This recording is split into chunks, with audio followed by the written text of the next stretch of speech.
আসসালামু আলাইকুম। টানা কয়েকদিন বৃষ্টির কারণে আমাদের এখানকার নদ-নদীর পানি বেশ অনেকটা বেড়ে গিয়েছে এবং এই পরিমাণ বেড়েছে যে আগে যতটুকু পানি ছিল অর্থাৎ পানি তখন শুকায় যাচ্ছিল, ওই পানিটাই পুনরায় আবার এত পরিমাণে হইছে মানে আগে যে পানি হয়েছিল তার থেকে ডাবল হয়ে গেছে। তো বৃষ্টির কারণে আমাদের যে মুরগির বাচ্চাগুলা ছিল, ছোট, ছোট মুরগির বাচ্চাগুলা ছিল, এই মুরগির বাচ্চাগুলা মারা যাচ্ছে। মানে এত পরিমাণে বৃষ্টি হচ্ছে যে কোনো ফুরসত নাই। সারাদিনে কোথাও কোনো গ্যাপ নাই। সারাদিন মুষলধারে বৃষ্টি হচ্ছে এবং পানি তো হচ্ছেই। গরুর ক্ষেত্রে আমাদের যে প্রবলেমটা হচ্ছে সেটা হচ্ছে ঘাসের জমিগুলোতে পানি উঠে গেছে, কয়েকটা জমিতে পানি উঠে গেছে। এই ঘাসগুলো হয়তো এই বছর আর আমরা মেরামত করতে পারবো না, আগামী বছর নতুন করে আমাদের আবার শুরু করতে হবে। তারপরও যাই হোক আলহামদুলিল্লাহ অন্য অন্য জায়গার থেকে আমাদের তো ক্ষতি অনেকটা কমই হয়েছে। মানুষের তো গরু ছাগল এগুলো তো পানিতে ভাসাই দিতে হয়েছে আর কি।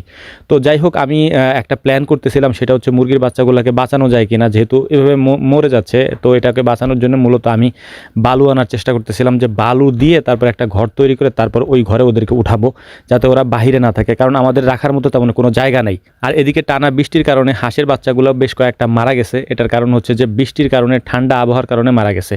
তো আমরা আমাদের হাঁসের বাচ্চাগুলোর জন্য যে পদ্ধতিটা করি সেটা হচ্ছে যে আমরা অনেক বেশি পরিমাণে এখানে হচ্ছে কাঠের গুঁড়া দিই, যেটা সয়ামিল থেকে আমরা নিয়ে আসি, এবং এই কাঠের গুঁড়াগুলোকে হচ্ছে হাঁসকে মানে গরম রাখার জন্য এটার উপরে দিয়ে দিই, কারণ ওরা নষ্ট করে বেশি। ভেজা থাকে, ভেজা থাকলে ওদের রোগবালাই বেশি হয়।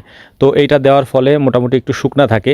তো আর যে মুরগির ঘরটা আমরা বানাচ্ছিলাম সেটা এটার পাশেই, এটা আপনাদেরকে আমি দেখাবো যে মুরগির ঘরটা যখন কমপ্লিট হয়ে যাবে তখন দেখানোর চেষ্টা করবো ইনশাআল্লাহ। তো হাঁসের বাচ্চাগুলোকে সুন্দর করে আমরা কাঠের গুঁড়াগুলো দেওয়ার পরে আমাদের কাজ হচ্ছে, আমরা যে জায়গা দিয়ে এক খামার থেকে আরেক খামারে গরু নিই ওই জায়গাটায় আমাদের প্রায় সময় হচ্ছে পানি জমে যায়, এবং পানি জমার ফলে গরুগুলা ভিজে তারপরে এখান থেকে যাতায়াত করতে হয় এবং কাদার মতো হয়ে যায়, যদিও বালু দেওয়া।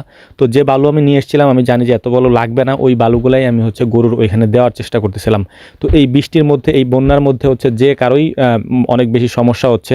আর আমি আল্লাহ তাআলার কাছে সবসময়ের জন্য মানে দোয়া করি, আল্লাহ যেন ওরকম পরিস্থিতিতে ফেনী, লক্ষ্মীপুর, নোয়াখালী ওই দিকের মানুষের যে অবস্থা, ওরকম পরিস্থিতিতে আমাদেরকে না ফেলেন। ওরকম পরিস্থিতিতে পড়লে আমরা কি করব ভাই আমি জানি না আসলে।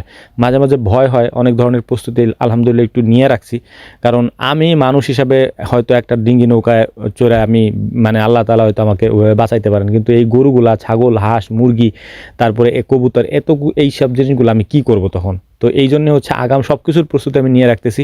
বেশ কয়েকটা ঘর বানানোর প্রস্তুতি নিয়েছি, যে কারণ আমাদের যে ঘরগুলো আছে এগুলো সব নিচু, এবং পানি যদি আসে কোনো মতে এই ঘরগুলোতে পানি ঢুকে যাবে আর কি। তো ঘরগুলো বানানোর চেষ্টা করতেছি যাতে হাঁস, মুরগি, গরু, ছাগল এগুলোকে বাঁচাইতে পারি। কারণ হয়তো আপনি বলতে পারেন যে মানুষ বাঁচে না, এই বন্যার মধ্যে আপনি হাঁস মুরগি বাঁচানোর চেষ্টা করতেছেন। আসলে যে যেটা পালে ভাই তার একটা মায়া মহব্বত থাকে আর কি। তো যাই হোক এখানে আমরা পারতেছিলাম, কারণ আমরাগুলো অনেক বতি হয়ে গেছে, মানে নষ্ট হয়ে যেতেছে।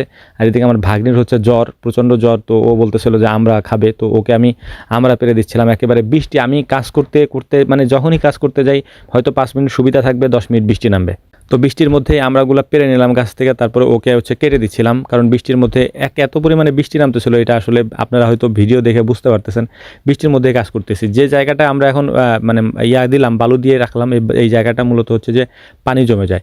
তো আমরাগুলো পারার পরে, আমরাগুলো অনেক বড় হয়েছে, বিক্রিও করতে পারি না, কে কিনবে কার, আমরা আর মানে আমরা তো সাধারণত বিক্রি করি না।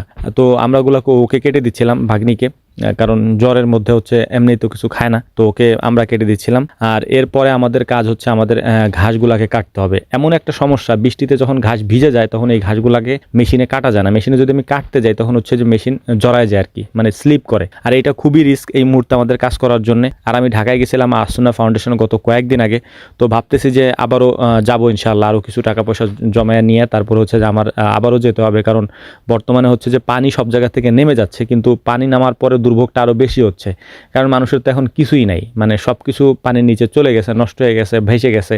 আর আপনারা যারা যাবেন, বিশেষ করে আমাদের হয়তো যাওয়ার অত দূরে সুযোগ হয় না, আমরা আসুনা ফাউন্ডেশনের মাধ্যমে যা করার করি।